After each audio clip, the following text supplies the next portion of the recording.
Well, for the first time in 63 years, almost every performer and writer is on strike, demanding restrictions on artificial intelligence technology and transformative changes to the way they work and earn money in the era of streaming. When I started doing film and TV, I went in and started doing background, and one of the things they spoke about was that they were going to pay a background actor for one-day work and then use their likeness in perpetuity, like forever, without paying them. And I'm like, that is not okay.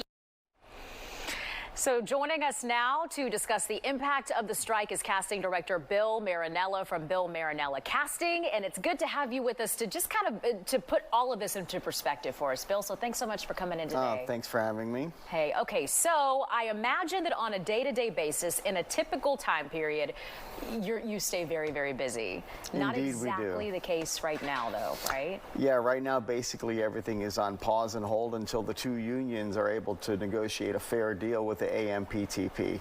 And we also have to remember and recognize that the Writers Guild strike was the first that contract was up for negotiation, and they're concerned about AI, artificial intelligence, and obviously more pay, and so is the Screen Actors Guild. So we're getting a lot more press about the Screen Actors Guild just because it's more Hollywood, it's a little bit more interesting, but the two unions have to work together, but they'll be negotiated separately. So we have a long way to go, and hopefully we can get there. Yeah. Let me get your take on this, just as someone who, I mean, your business is directly impacted, right, by this, along with so many other people. So, I mean, what are just kind of your thoughts on everything happening now? Well, I mean, my thoughts are to just take time to self-care and then take time to prepare for when we are getting all these union organizations up to date with the AMPTA and they come to a fair collective bargaining agreement. We want to prepare to get people ready for the work. However, we don't know when that will be or how long it will last. And I'm not a negotiations leader or a labor attorney,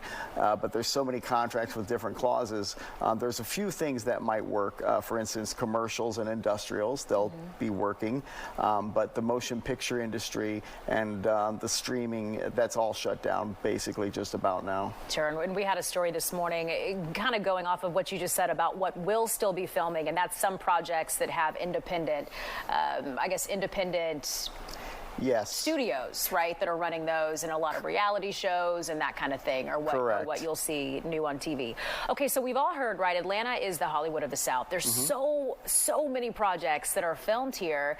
I mean, this no doubt having a big economic impact on Atlanta. It has a huge economic impact on Atlanta. A quick example, ABC Car Rental Company might be renting cars and vans to people who need to be transported from set to location.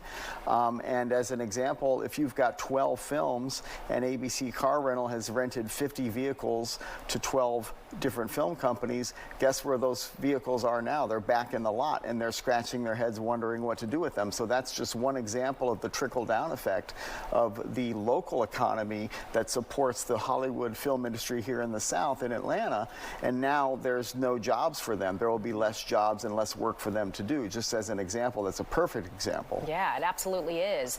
And obviously, you know a lot of people in the business. I mean, what are they doing right now to try to make ends meet? I mean, these are paychecks. They're going to be going on unemployment and picking up extra shifts and doing everything they can to save their pennies, because this strike could impact the industry for a very long time. So the same thing that's happening in Hollywood and New York City is happening here right in Atlanta.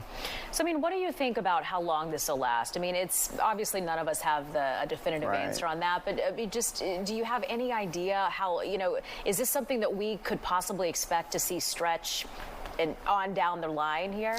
Yeah, absolutely. I mean, the negotiations for each contract are separate, and here's who's striking. The Screen Actors Guild is one component, and the Writers Guild is another component. And the biggest thing that I could say, I feel like it's all about artificial intelligence. You know, if there's nothing to write and you're having a computer write something, how can an actor perform something that a computer wrote?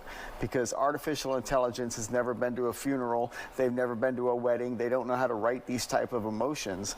And so how can a performer that's an actor that's now on strike, you know, take something that ChatGPT has, you know, created? And we also don't want to have, as an example, Liam Neeson does all these Taken movies, you know, Taken 1, Taken 2, Taken 3. Can you imagine Taken 4, 5, and 6, and he's only been paid one time? Absolutely and they use his not. digital likeness, and that's really what this is about. Like, Hollywood has gone too far, and the Congress and the United States government has to put some limits on this as well, because it affects everything. It's not just Hollywood. Artificial intelligence starts with, no scanning at supermarkets anymore. There are no people there. It's just you scan and you leave. Yeah. And so it's really taking over very, very quickly.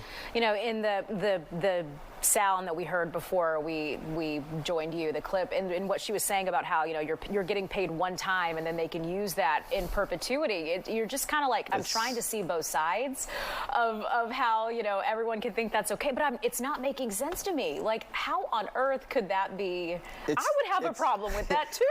It's not okay. I did Wonder Woman 84 up in Washington, D.C., and a third-party producer had come in, and we were shooting Wonder Woman 84, and it had hundreds of extras lined up, and they're going into this booth, and I went into the booth and I said, hey, what's going on here? And they said, oh, we're scanning all the extras with cameras 360 degrees so we can use them later on in the film to make 300 people look like 900 people. My goodness. But they were being paid no extra compensation for their image or likeness, and those things are being used in video games, and now that the images are already in the computer, they could be used in anything. Wow.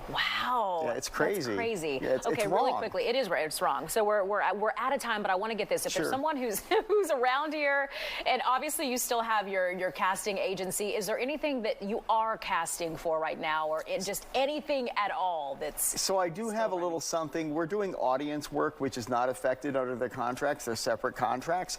And if you go to the Bill Marinella Casting Inc. Facebook page, you'll see some information on where you can apply to be a paid background actor as an audience member. You're not acting. You're just clapping and cheering for those contestants on the stage. Game that's a shows little and such. game shows, variety shows, and it's a way to make a few bucks until we get through this. But hopefully it gets through very, very quickly. But I'm not sure about that it'll be so quick.